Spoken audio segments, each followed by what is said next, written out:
haweeney ku-xigeenka Soomaaliland Mudane Cabdiraxmaan Cabdilaahi Ismaaciil Saylici ayaa magaalada Boorama kaga qayb galay isku soo bixii ugu dambeeyay ee xisbiga xaakimka kulmiye uu isugu soo baxo ololihiisa doorashada kaas oo ka dhacay barxadda weyn ee khayriyada magaalada Boorama.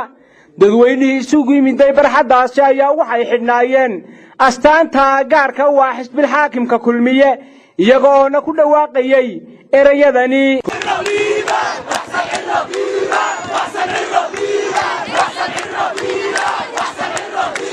soo baxan ayaa waxa uu ahaa kii abid ugu ballaadhnaa ee xisbiga xaakimku ugu soo bandhigo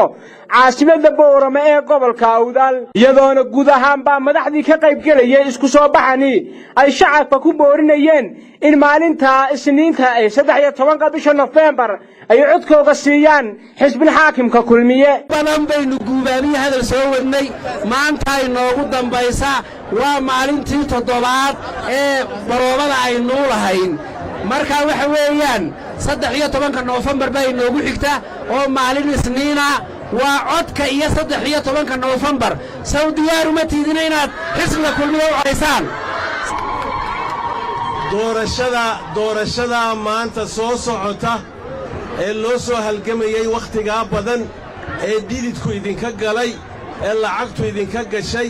ee codku idinka gashay ee ku xabiibsateen maanta natiijadeedii way soo dhowdahay waxa ka haray waa dhowr ayaamood. walaalayaal maanta waxa weeyaan waxaa tindad albaxa waxaa tindadkii aqoonta lahaa waxaa tindadaan loo kala sheekaynayn qabyaalad iyo dib u dhac dambaysa lahaa Boorama taageero ku leeyahay shantii gobol kale uu ka soo baxay ma wax codad halkan ugu hayay loogu hayay reewda wadan maxay hayaan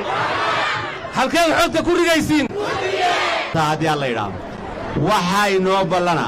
inaynu nabadda sida aynu soo adkaynay aynu sii wadno waxa kaloo inoo ballana inaynu foodka si qurux badan u footayno oo aan kuyibali isku cidhiidhiyin wadani waa loo quusgooyey maanta waad aragtaa dadweynaha soo baxay dadku wuxuu caddeeyey inuu guushigii xisbiga kulmiye kaamigayna ku soo hayso ay noogu xigi doona xafladan 15 bishan guushii helanaka ku dabaaldegaynaa iyo gobolka oo dhan inta kale waxaan ku idinku dardaarayaa waxaynu ku ubsananaa xisbiga kulmiye inaynu u calaamadayno awooddeenna waynu muujinnay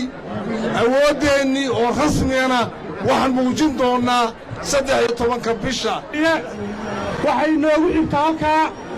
inaynu codkeenna ugu ridno xisbiga kulmiye soo maaha guddoomiyaha gobolka iyo dhammaan shacabka kale aadka maanta asiibay inaan laga ajiibaan in ay maanta muujiyaan cududooda xisbigii kale waddani waxaynu leenahay